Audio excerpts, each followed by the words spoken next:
2015-2016, j'ai commencé à faire la navette entre le Québec et Haïti. Mon père était encore en campagne à cette époque.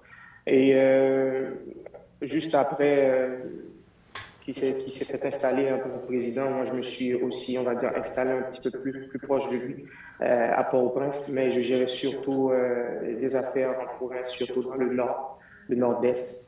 Donc voilà, je faisais surtout la navette. Généralement, être fils de président. Et on est, comme vous le savez, mon père a été la plus grande. Je venais de... Vous avez une fillette de 3 ans, si je ne m'abuse. Oui, 3 ans et 9 mois maintenant. 3 ans et 9 mois. À partir de quel moment vous avez appris la nouvelle de la... On s'est fait pris en embuscade, ils ont tiré sur ma voiture. J'en ai pas vraiment parlé à la presse, mais c'est juste pour dire que ça a été très dur, très stressant, très choquant, cette fameuse nuit du 6 au 7 juillet 2021. Vous avez dit qu'on a tiré sur votre voiture. Dans la famille, j'imagine à l'instant, dans la maison où ça se passait, tout le monde essayait de... Pour votre papa. À vrai dire, je n'ai... Non. On peut regarder les réformes que mon père il préconisait depuis le début de son mandat. Une nouvelle constitution, l'électrification, les infrastructures. Donc, c'est les bases même d'une société, je dirais. Ça n'a rien à voir avec du luxe. C'est les bases du progrès, c'est les bases du développement. Ce sont les bases du développement. Donc, voilà, c'était ces réformes. Mais l'acte même qui s'est passé, ce qui s'est passé le 7 juillet dernier, je déteste dire l'assassinat de mon père, parce que pour moi, des fois, c'est même pas vrai. Mais cet acte odieux nous porte clairement à penser qu'il était justement en train d'opérer des changements, on va dire, sérieux dans le système. Il était, on va dire, détenteur d'une vérité, d'une grande vérité, au point de mettre en colère les oligarques haïtiens avec leurs alliés nationaux et internationaux. Et moi, je me dis toujours qu'il devrait être vraiment désespéré pour avoir recours à une violence aussi féroce. Comment étaient les rapports entre vous et votre belle-mère, Madame Martine Moïse? Oh, c'est de très bon rapport. Écoutez, mon père et ma mère se sont divorcés, j'avais 3 ans et demi, je crois, à l'époque. Ma mère était au voyage et tout, pour ses études à l'époque. Donc, une grande partie de mon éducation, je l'ai reçue de ma belle-mère. Et on est très proches, hein, en tant que famille. On dîne souvent ensemble, les anniversaires sont souvent fêtés ensemble, un petit groupe. Et voilà, on avait de très bons rapports et on développait aussi des rapports, on va dire, une relation commerciale aussi, parce qu'on est tous entrepreneurs. Donc, chaque personne dans son champ d'expertise essayait d'aider l'autre membre de la famille qui est dans les affaires. Donc, on est très proches encore jusqu'à présent.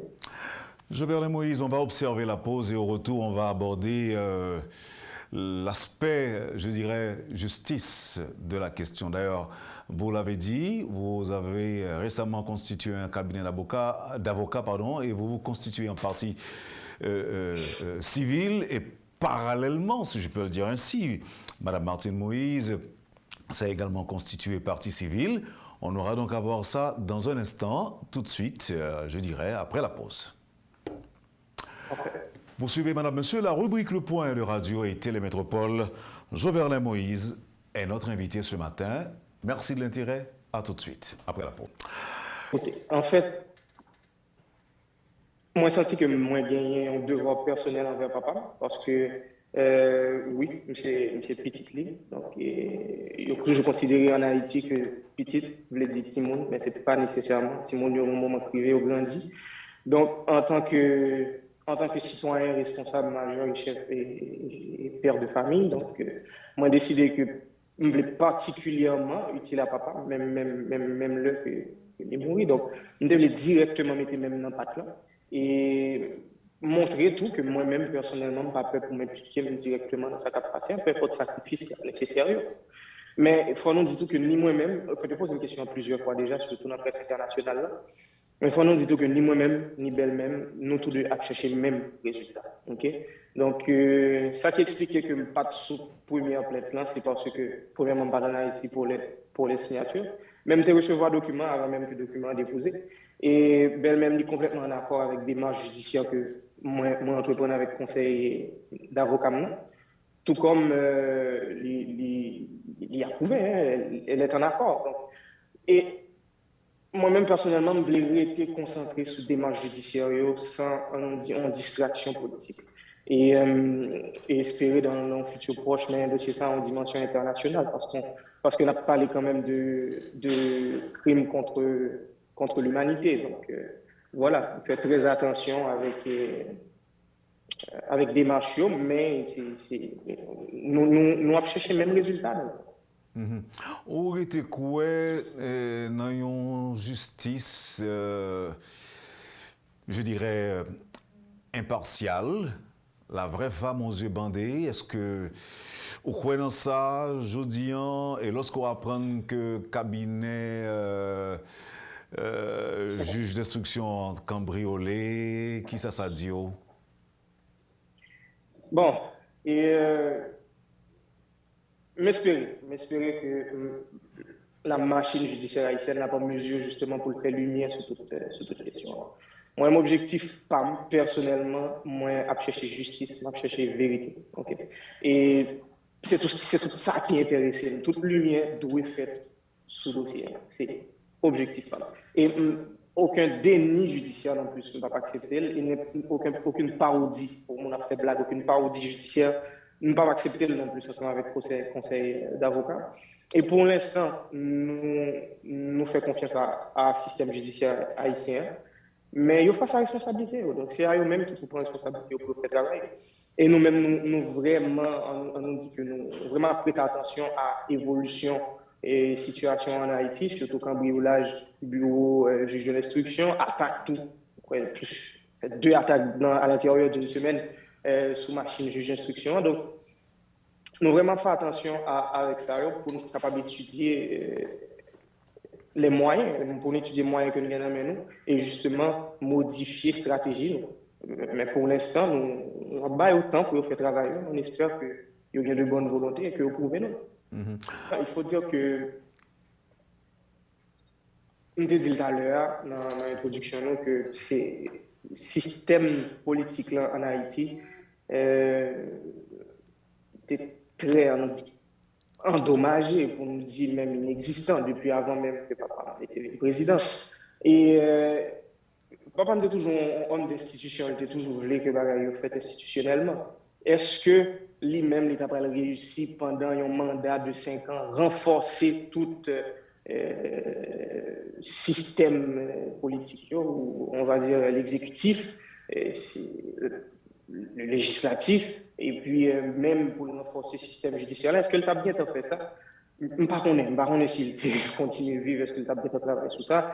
Je ne sais pas non plus, est-ce que c'est pas de priorité ça que le gagne? Je ne sais pas rentrer là, c'est pas là. Mais en même temps, peu importe difficultés politiques, économiques, judiciaires, que le pays a fait face ensemble avec eux, 50 qui sont passés, 30 ans qui sont passés, pas rien qui justifie que des gens armés entrent dans la chambre et un président élu démocratiquement pour assassiner. Donc, il faut vraiment que nous restions concentrés sur la question même de l'assassinat. Est-ce que on va dire que parce que papa pas vraiment concentré sur le renforcement du système judiciaire, ça veut dire qu'il n'a pas mérité justice parce qu'il a assassiné dans la carrière? Je crois pas croire que c'est là nous. Je crois que nous vraiment voulons que la machine judiciaire, le peu qui reste, mettez ensemble justement pour voir si on a un résultat qui est capable de bailler sur ce dossier là. En fait, il y a un pile parole en pile, son crime, nous t'a dit multisectoriel ou encore multinational, il y a américain là-dedans, il y a haïtien. Ça c'est pas bon point qui on nous dit un point pertinent, mais là nous rentrons directement dans un sujet extrêmement juridique. Et je préfère discuter sujet juridique ensemble avec le conseil d'avocats. Et même il y a cabri pour nous pour dire en matière de droit, en matière de justice, qui ça la justice prévoit, les bons crimes qui fait sous territoire national, mais qui y a des étrangers qui involvent là-dedans. Donc, pas une réponse sur qui ça la loi prévoit sous ça. Mais une chose est sûre, n'a parlé d'un crime au niveau international, Jean-François dit. N'a parlé d'un crime contre l'humanité. Soit regardé, tout le monde est capable de faire recherche pour regarder qui c'est un crime contre l'humanité. Et m'a rappelé tout le monde que nous tous en tant qu'êtres humains, nous en bas les lois de la Déclaration des droits de l'homme. Et article 3 de la Déclaration des droits de l'homme, il dit clair, il dit que tout le monde a droit à la vie et sûreté, et la sûreté même de sa personne. Tout le monde a droit pour vivre, et ceci avec sûreté. Donc, on nous dit, sous base de ça, les droits primaires même de mon père, ils violés. Donc, ça, on les dit, on a parlé justement de crime contre l'humanité. C'est un crime contre la personne même, c'est un crime contre le monde libre. C'est comme ça que nous devons. Ouais.